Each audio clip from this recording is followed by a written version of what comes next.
Welcome to the Power of the Mind, where we try to give you the tools to make today a little bit better than yesterday was, and to help you understand yourself and other people a little more fully and effectively. Today's episode, we're going to talk a little bit about COVID and the impact that it's had on us from a psychological perspective, from the perspective of our mental health. It's a really interesting episode, interesting conversation to be a part of, and I hope you enjoy it. Hey everybody, it's Alicia with Talking Glass Media, and we're broadcasting from the studios. And as always, we've got Greg Struve here with Power of the Mind with Granite Mountain Behavioral Healthcare. Hi, Alicia. How you doing? Why don't you I'm let them doing know? Great. Tell them what you do, who you are. Oh, sure. So I'm Greg Struve. I'm the clinical director at Granite Mountain Behavioral Healthcare. Fancy way of saying I'm a therapist. So that's what I do. Perfect. Well, I've just been enjoying our talks that we've been having, and I know we were kind of put some questions out there, but something that's really, was kind of jump right in, something that's really been on my mind, I'm out in the business community a lot and seeing how businesses have been adapting the last couple of years. And it's been a lot for a lot of people with COVID and the pandemic and all of that. And I know it's throwing a big ball at you like, hey, unwrap COVID for us. Like, tell us all about it. Because there's a million different avenues that we could take. Right. But I think you're the expert. What have you What have you been seeing?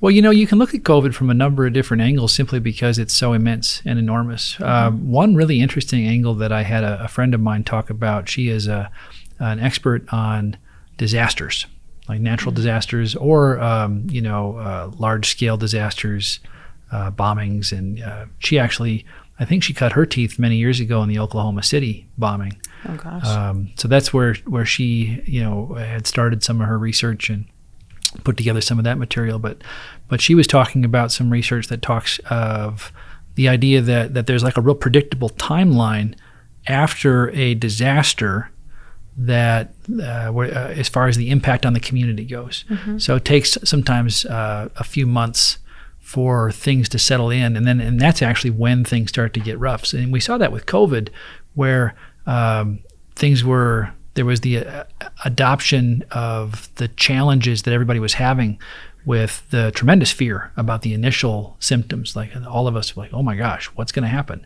What's this going to be like? Mm-hmm. And you heard all the news out of Italy, like the terrifying news out of Italy of people not having hospital space and everything locked down.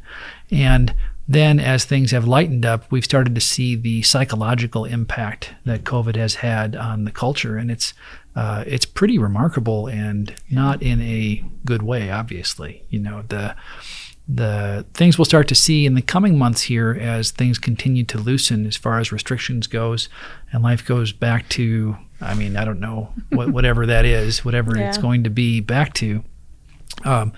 The uptick in suicide and the uptick in anxiety and depression diagnoses is generally, kind of the next process that we see, and it's certainly something we're seeing at Granite Mountain. Mm-hmm. We've been relatively full most of the time that we've been open, but following COVID, we've seen demand really go, really spike, and that's actually something we've seen across the healthcare field. Right. Behavioral healthcare specifically. Mental health, I'll get clients who have a private practice. I'll have clients call me and say, hey, Greg, can I see you for my private practice? And I say, well, and we talk a little bit to see if we're a good fit. And the client says, yeah, you're the 7th therapist I've called. Yeah. And often they say, you're the first one to call me back. So everybody's busy. Yeah, right? Yeah, totally. It's really right now, and that certainly wasn't the case, pre-COVID. Now, basically everybody I know, all my friends in the field, they're all full. They're all as full as they've been and can be. And it's, one of the guidelines you have as a therapist, if you can't work with somebody or if you don't feel like you'll be a good fit or if you don't feel like you can help them, you're really obligated to give them 2 or 3 referrals. It's just good business, good ethical business. And right now I don't have any.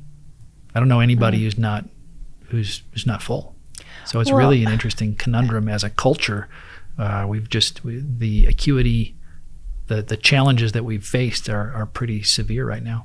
And I think now more than ever, I see more, it's okay to need help. It's okay to ask for help. And that has been a nice shift in the culture. It's, self one of the things we can thank self-care. Instagram for, right? Right. Instagram right. has ups and downs to it, I suppose. Yeah. So I know it's funny because it's been 2 years, and as you know, as everybody knows, but it was that beginning, like you talked about, a little bit of the fear of the unknown. Right. And then, like for me, I always thought, once summer hits, this is going to go away, you know, because the heat's going to take over, and that was one of the things people said. I forgot about that. Remember, it was everybody like, said, summer, the heat will kill it. It's like the flu. Cool. As soon as it gets to 100 degrees, we're going to be just right. fine. And I'd forgotten about that. It didn't. So, but it was, just taking for granted those normal things that people were doing. And I know in Arizona, we didn't get hit as hard with the strict restrictions and mandates, but I mean, people in other states that are literally locked down, what does that do to a person, that psyche of being removed from everything that is normal and routine, to just basically taking away their right to even go to the market or to see friends or family? Sure. Well, the psychological impact of isolation is pretty significant, and to spend an extraordinary amount of time by myself for a lot of people is really, really difficult. I had a good friend who used to say, my mind is like a bad neighborhood. I don't want to go there alone. Talk to me.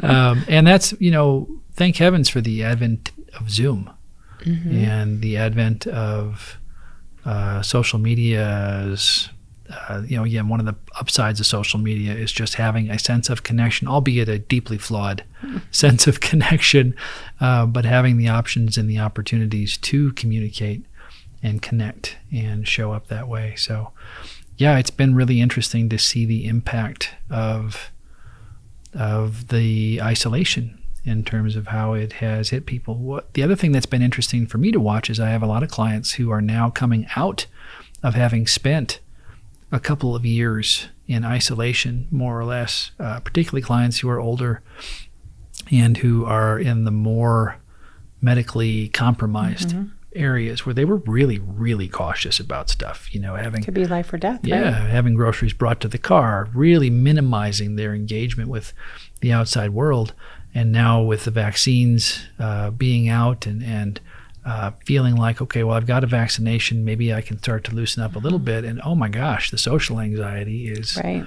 I've a person I can think of who had never had any social anxiety in her life. And all of a sudden she says, Greg, I can't go to church. I don't know what to do with myself.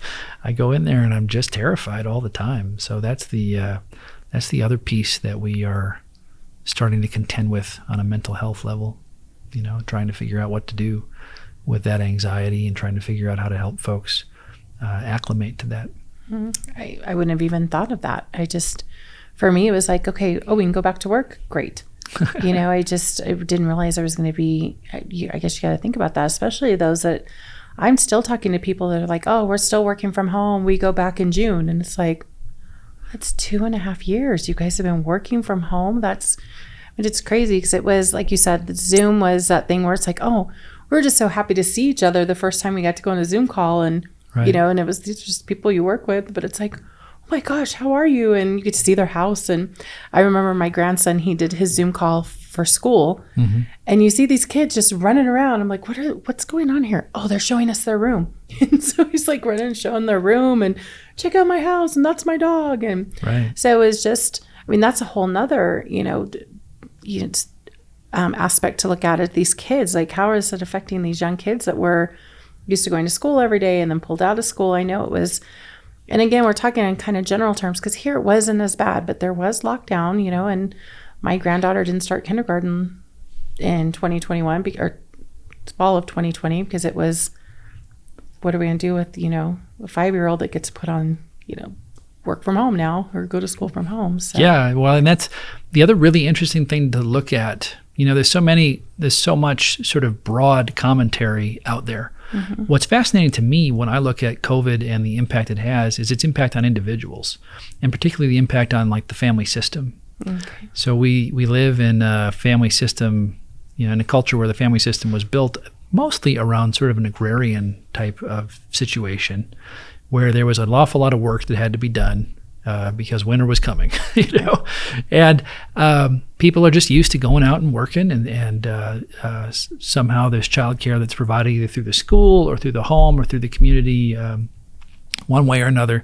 And, we spend some time with our kids, but the idea of putting everybody into, putting an entire family into a house and then leaving them in there, it really sounds more like a reality. 3 years ago, that sounded like a reality TV show, right? That was like let's lock this in. Let's see what happens. Yeah, we're going to take dad, and he's not going to go to work anymore, and then mom's going to be there, and let's throw all the kids in the house too and see what happens. But right. So it's been really interesting to look at. I know at one point we had an aluminum shortage because of the uptick in beer consumption in the country, for example. That was a thing for a while. It's been really interesting, and the divorce rate has gone up quite a bit. People, it's I love you, honey, but maybe not all day, every day. Things can get real challenging real quick when we are just on top of each other like that. And so that's been really interesting to watch and to learn about and to see the impact socially of that piece, and to say nothing of, an entire generation of kids missing a year of education, more or less. I mean, God bless the teachers. They did what they could, and everybody got what they could get. And there's, depending on your age, there's just a certain amount you can do from home and a certain amount you can't. And that's the end.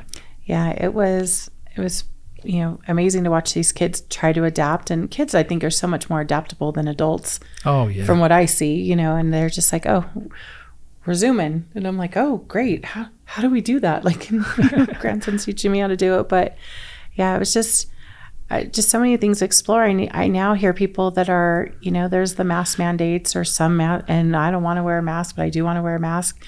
I've got people that are feel that guilt because they're wearing a mask. And so, I know there's just so many different things that this has done to people, the stress upon stress and layers upon, different layers. Yeah, when you look at the impact of the culture and the impact on the overall sense of sort of unity within the culture, this has had a pretty significant impact. Like most things have within the culture within the last 5 years or so, things are becoming quite a bit more stratified. And it is interesting to run into folks who have guilt on either direction as far as mandates, and it's a really dicey moral issue, right? And that's, there are some folks who we place life above quality of life, or do we place, and that's not an easy question to answer. I don't claim to have an answer to that in any respect. The net result is a tremendous amount of damage, heartbreak, and loss either direction. And I know for me, I think it's pretty easy for me to take a look at, I remember when the governor here in Arizona was shutting a lot of things down, and I thought to myself, I'm just glad I'm not him. Right. I'm just glad I don't have to be. That's a pretty heavy burden. Hey, do you want to lock everybody? You want to lock everybody in their houses and know that after a certain period of time, the rate of suicide, depression, anxiety, and addiction and all these things, they're going to increase dramatically. Like, there will be death as a result of that choice. Or do you want to let people walk around and potentially have a bunch of people catch a virus that we don't completely understand yet and die? Right. There's not like a good answer for that. And I think the pressure that comes from that is pretty significant. And I think as a culture, it's pretty easy to forget. It's easy for all of us to forget how simple it is to sit back and be a Monday morning quarterback with regard to leadership and with regard to decisions that are getting made in the moment. And so that's even for those who make choices that I disagree with, sometimes strongly disagree with. I still hold, I think, a certain amount of reverence for the fact, like, hey, this is a really tough choice. Well, and it was new. I mean, none of us, this is something we've never been able to, there's no guidebook. Okay, when this happens, turn to page 12. And if this happens, it was, everybody was kind of making things up as they went along. And it's like, I think, now we need to do this and now we need to do that. So, and I know for Granite Mountain Behavioral Healthcare, you guys deal with drug addiction and you saw that spike pretty well with that, or it was really interesting. We weren't sure what we would see for a while when the shutdown came out. We weren't sure if we were going to get shut down or not, and they made the exemption for healthcare, and so we were exempt. And what we discovered is that regardless of a shutdown, if people are addicted to substance or behavioral, they'll find a way to make it work. And so we saw initially pretty steady rates of admissions and kind of intakes and participation. And now we're seeing things increase pretty substantially. And we have in the last 6 months or so, we've seen the company has expanded and grown quite a bit to try to accommodate demand. And we still end up with folks, we would love to get everybody in as soon as we can. And we still have folks who unfortunately can't get in right away. We generally are pretty full most of the time. And that's, having been in the industry for 15 years, that's different, right? Yeah. You were not in this space. There are, I'd hesitate to guess, but I bet there's 500 or 600 beds total in Prescott. I know a lot of the folks up here in Prescott who have institutions, and everybody's full. Everybody's full a lot of the time. There are a lot of folks, and it could be that there's better access to help, which if that's the case, that's delightful. And there certainly is more sort of discourse in the culture and in the community about the wisdom and validity of seeking out help for whatever is coming up for you. And that's great too. So that those things certainly could play a role in it. And I'm assuming that a certain degree of it is related to just the stress and challenge of COVID, and the stress and challenge of the media and the news piece. If I had to pick one, people are like, Greg, what can I do for my mental health? The biggest piece of advice I give people is strongly limit your intake of news and social media, because the news is like the job of the news media is entertainment, and I don't think people understand that their job, they can measure the clicks so precisely now. They know exactly what gets you in, and we have a part of our brain back here in the middle called the limbic system, and it's designed to keep you alive. I always tell my clients, I say, listen, your brain does not give a crap if you're happy. Not really. It cares if you're alive. And it's going to do whatever it has to do to keep your ass alive. That's really your brain's job. And then once it thinks you're probably not going to die, maybe you get to be happy some of the time. All right. And that's fine, right? But that's the thing. And so all I have to do to get your attention is convince you that there might be some danger and I might know about it. And that's why the news is the news. They self-select like the 5 crappiest things happening on planet Earth today. That's really what we talk about, and we become myopic about it. And as a result, and what I take in really tends to permeate my psyche and move me in a particular direction. Well, and it's interesting you bring that up, because with SignalSayz.com, we are all positive.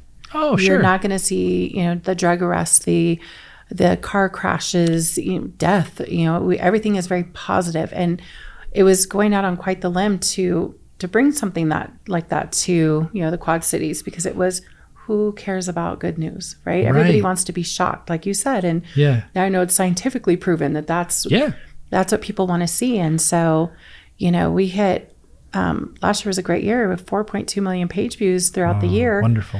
And it was just, I get so many comments from the community that it is so refreshing to have a place to go where I know I'm going to leave there feeling a little bit better than when I started. Yeah. Read something good that, the kids are doing, or the schools, or, even, just, the canine units. I mean, we cover as much as we can to make people happy. And that's so different in nowadays. So I'm kind of glad you brought that up. Oh man, it's such a worthwhile mission too. I mean, like day one, if you come see me for anxiety, right? If you come see me and say, I have anxiety or I have PTSD, a lot of post-traumatic stress disorder, what people don't realize about PTSD is it tends to wait a couple years before it shows up, sometimes several years.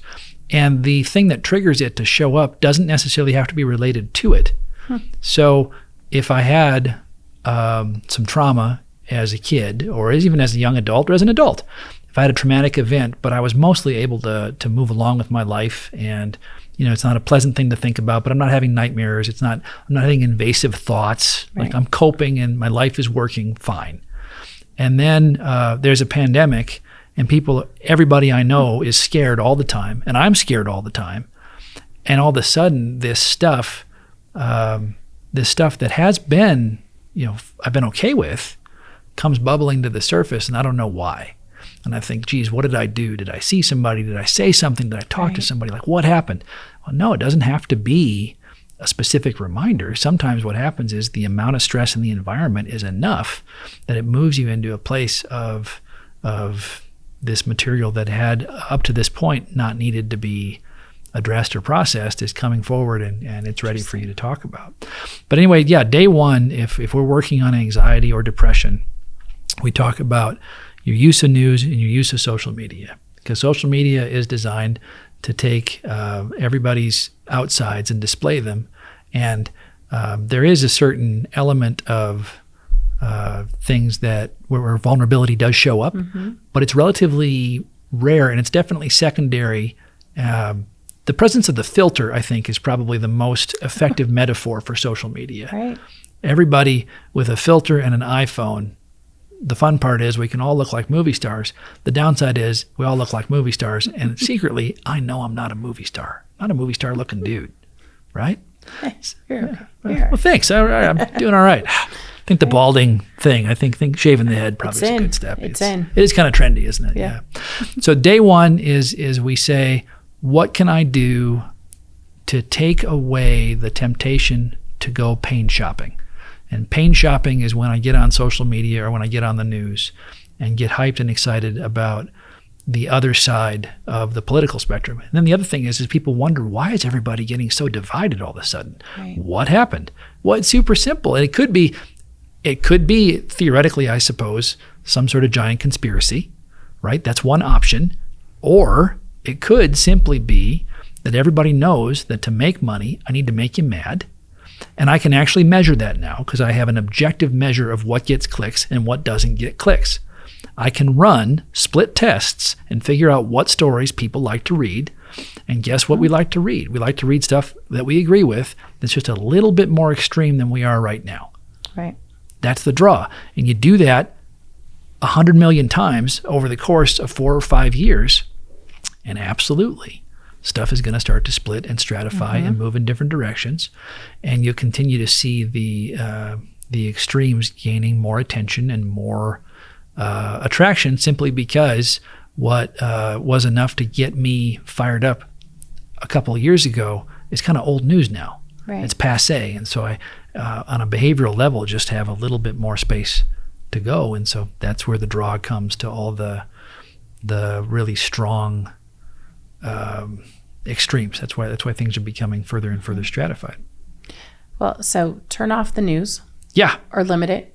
Social media, you bring that up. I say turn it off. I do people too. don't like to well, I have a civic obligation to. No, you really don't. I don't think you have a civic obligation. I need to know what's happening. I'm like, I'm pretty sure somebody will call us. Right. And also, it's not what's happening. It's the 5 or 10 worst things that are happening on Earth or in your relative environment. People don't. That's not. I like to do this. I see. You're not in. This is my world. Most of the time, we're not in nearly the danger that the news media makes us. It's their job. That's their job, is to report on danger. And so anyway, yeah. So but most people, I get a lot of pushback from that. So I say, okay, let's do something different. Well, let's look at social media too. It's I deal with a lot of young girls with and boys with coaching, and I notice. How hard is it they are judging themselves on how many likes they get, how many views they get, who commented on their pictures. And you start building that facade, or you hear of, wow, Tom and Julie split up. They look so happy on Facebook. They paint these beautiful pictures. And I live in a small town, and on occasion I will, I'll have somebody where their posts are visible to me. They'll come up on my feed for one reason or another, and or they're I'll look on a friend of a friend or something like that. But it's really interesting to do what I do, to have somebody come into your office and to pour their heart out to you, and then to see what gets posted on social media. It's so telling, right? It's so clear, like, oh my goodness, this is so. I can think of a client I had who was incredibly lonely and depressed and struggling with an addiction, and happened to have some resources at his disposal, and would post pictures online of adventures he would go on, and he had quite a following. actually.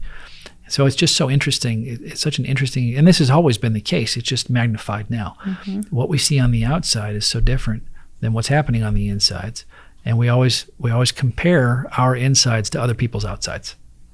We tell the whole story with ourselves, and we compare it to what other people have happening on the outside, and it's just not true. Right. It's just not right. And the other thing is, it's almost impossible. The process in the mind happens before you're aware of it. So that's the other thing I tell people is, you think you can go into some sort of news environment or social media environment and just tell yourself, well, I'm not going to get into this thing. I'm not going to get programmed or moved in a particular direction. But a lot of that material hits so fast and so viscerally at such a deep part of the psyche that it's really impossible to get around. Yeah, we're getting programmed, right? Well, that's been true for a long, long time. I think probably most of history, right? It's not new. It's just happening a lot faster now, and we don't have any idea how to deal with it. Social media is the printing press, right? It's been 500 years since we've had a revolution the size of social media. That would be the printing press, and we're about 10 years in, and we have no idea what to do. We don't have any idea how any of it impacts us. We don't have any idea how any of it impacts us on a macro or micro level, right? We don't know what's going to happen. It does appear, based on my observations, I'm sure there's probably science to back it up. I haven't read it, but it's there, I'm sure. It definitely appears that social media lends itself to shorter and more extreme statements. You tend to get more followers, and that's in the advertising world. That's kind of the dictum, right? Get somebody's attention, you're going to get a follower. That's the way to do it. So, interesting. How that happens when you magnify it by a couple billion, what happens there is going to be pretty interesting to see. I can imagine. It's just astounding to me to see what kids nowadays have to endure compared to what when we were kids. Oh man, I knew I was nerdy, but I didn't have any measurable way of demonstrating my nerdiness. Right. And now, there's no escaping. I was quite confident that I was, pretty nerdy and awkward, but man, now it would be like, oh. Yeah. And let's tell you why. Yes. Let's run some demographics here, Greg. And we ran a survey with the whole, You're doing pretty poorly in the 13 to 18 demographic, Greg. Right. So just so you know. Yeah. Just so you know. Your numbers are down. Well there. Yeah. Can't see that going well. Yeah, it's a tough one. But so I just kind of conclude this with, what I love about what you guys do is you're handling, you're able to help people with these problems. Can you just let them know the best way if they're dealing with some of this, or they're maybe all of a sudden they're listening to this going, gosh, I had no idea how much, COVID has affected me, or I am noticing this in my life. How do they get a hold of you? What are they? Oh, absolutely. Our intake line is monitored all the time, although I think they do prefer you to call during the day. So that's always a better choice for them. Right? Yeah, well, the phone rings either way, but I think they'd give me a pat on the back for mentioning that. But yeah, call on the intake line. If you have, we do a lot of virtual counseling for folks in Arizona, in the United States, and that's an option. If you have somebody who needs, residential therapy for drugs or alcohol, that's something obviously that we're available to. But not everybody knows about us, that we have a really extensive online presence. We have around 300 clients. I think we have about 350 clients total, and about 200 of them are online doing virtual outpatient work. So you do Zoom sessions from your house. So yeah, if you'd like to work with somebody, you can give us a call, and we are continuing to grow and expand. So that's good to mention, because still with COVID, people may feel better doing it that way and doing. I was really surprised by how effective it is. I thought that the face-to-face thing was going to be a lot more important than it really turned out to be. You can get.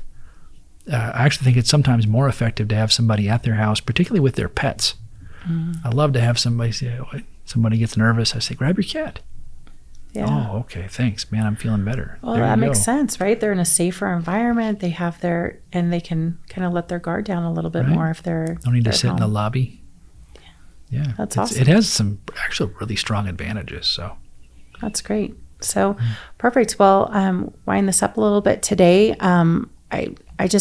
I love never knowing which direction we're going to go in. And it's a fun conversation. It really is. And that's the great thing about Power of the Mind, right? There's so many things that we can talk about. And this is my favorite part of the week. I just love talking with you and just kind of exploring. And Thanks. it's just great. So, Greg Struve, and just awesome. Love having you here. And we'll see you next week. And if you guys need him, it's going to be there for you all the time. 2 a.m. you said? 3 a.m.? Yeah, 2 a.m. That's the best time to call for sure. But thank you so much for tuning in to Power of the Mind with Granite Mountain Behavioral Healthcare, and we look forward to seeing you next time. If you have a question or something you'd like us to discuss here on Power of the Mind, we would love to hear from you. Our email address is stories, STORIES, at SignalSayz.com. That's stories, STORIES, at Signals, SIGNALS, AZ.com. Look forward to hearing from you.